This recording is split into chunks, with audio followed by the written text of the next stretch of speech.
Move now to Ulundi, a memorial service held today for Chief Mangosuthu Buthelezi. I'm joined now by political analyst and host of Power to Truth here on eNCA, Professor JJ Tabane.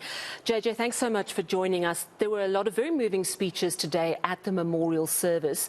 Tell me a little bit more about the atmosphere in Ulundi at the moment as we build up, of course, to Saturday, where the official funeral will take place. Evening, Sally. Indeed, a very somber mood out here in Ulundi, with thousands of people thronging into Prince Buthelezi Regional Stadium here in Ulundi. A hive of activity, as you can see behind me, the big dome already constructed over there for the official funeral taking place on Saturday. Indeed, fiery speeches. As you can imagine, very few people trying to say anything at all that will cast a shadow of doubt on the legacy of Prince Buthelezi.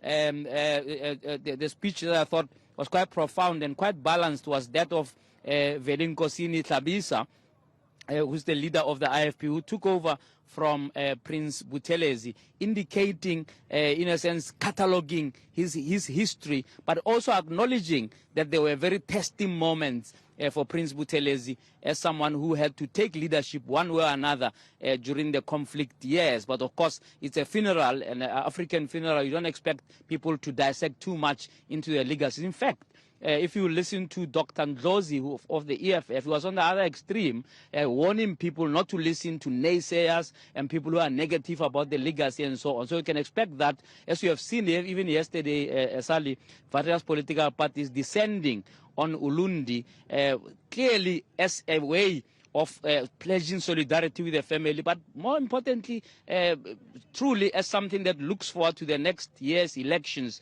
no doubt, because it's a massive province with a massive constituency, so that's what you can expect.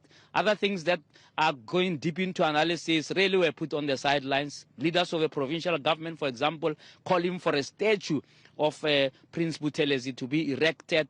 So it was really, in a sense, a closing of ranks around defending the legacy of Prince Buthelezi out here in his memorial service today. Yeah, I also noticed that the ANC in KwaZulu-Natal coming out with a statement saying, please, can we stop the criticism? We don't want to create tension.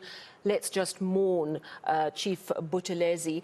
But let's take a bit more time to look at his legacy. It's not an easy straight line. I mean, on the one hand, was our longest serving member of parliament. He seemed active and he seemed committed right up to the very end, it has to be said.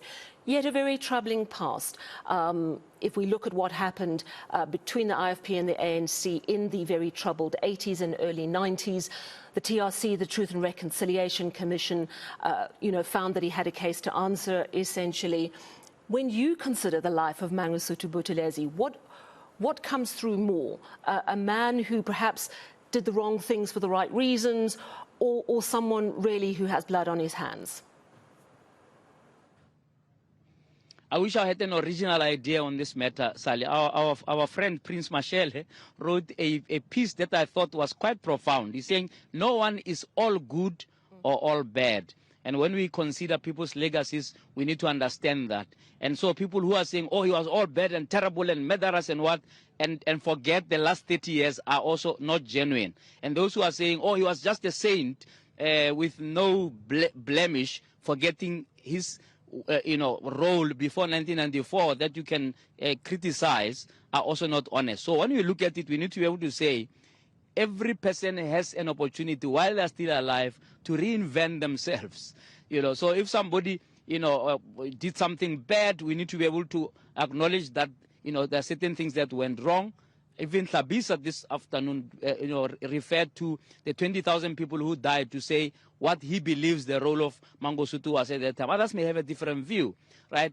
After 1994, you're talking about somebody who served parliament since 1994, who was part of ensuring that the government of national unity functions at the time that it was not fashionable to talk about peace with so much of blood happening before 1994.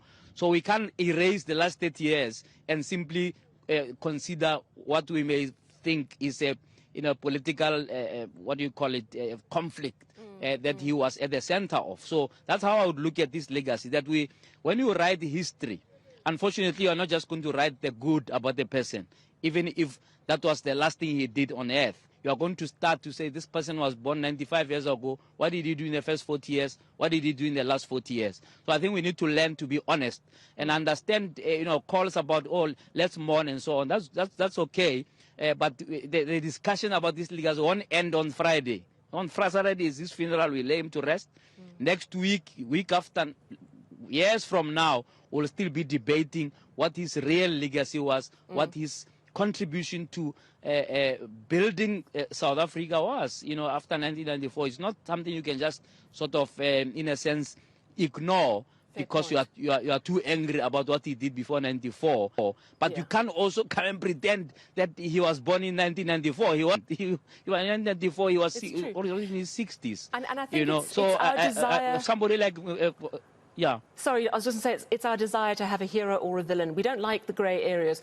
The truth is there was a lot of context that has to be considered. Yes. And there are, people are human and fallible. I want to ask you a little bit about the politics, if we just step aside from the memorial for a moment. Yesterday, the Deputy President, Paul Mashatile, was there, and he was speaking a very strong message of ANC, IFP working together. One has to think about that in the context of next year's election. Do you think that the ANC is going to make a big play for the IFP to work with them after the next election?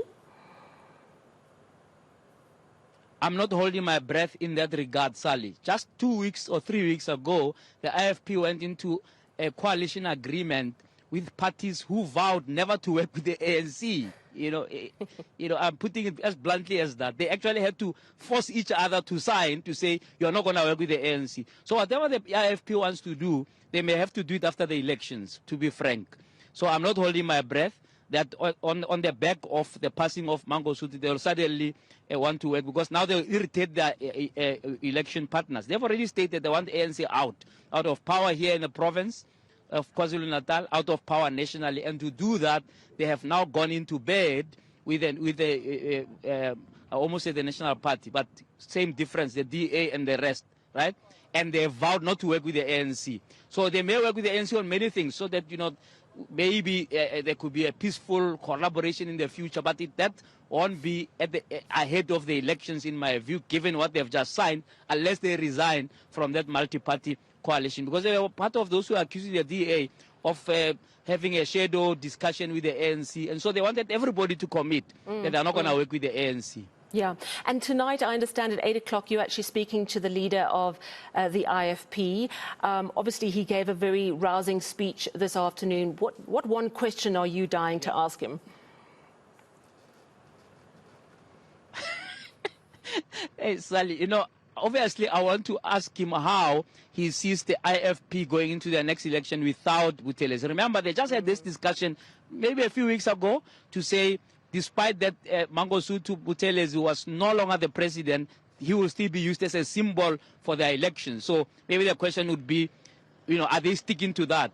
In my own sense, political sense, I think it may work for them if they did that. They say, vote for IFP in memory of Prince Buthelezi. That's the only logical thing you can do at this time, instead of trying to change your strategy because your leader has passed. But also the issue about whether or not, there was a trepidation or a fear that if you removed him altogether and he retired and just gave over to the new leadership without him now having a new title that never even existed, as they called him, the President Emeritus. So I would like to ask him a little bit about that. I won't press him on the legacy and all of that per se, but I will talk about more the future of the IFP beyond Buthelezi, and also how they will be remembering their president. I think it's only decent that we are circumspect of the discussion just before a funeral.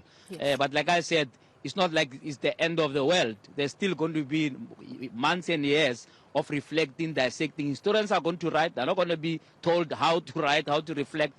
They will write what they believe. So I'll talk to him a little bit about that, about how they want to, as IFP, memorialize the legacy of Prince Buthelezi as we're about to lay him to rest. Yeah, so that's coming up at 8 o'clock on eNCA. Thank you so much for giving us a little preview there. Professor JJ Tabane coming to us live from Ulundi. Now, still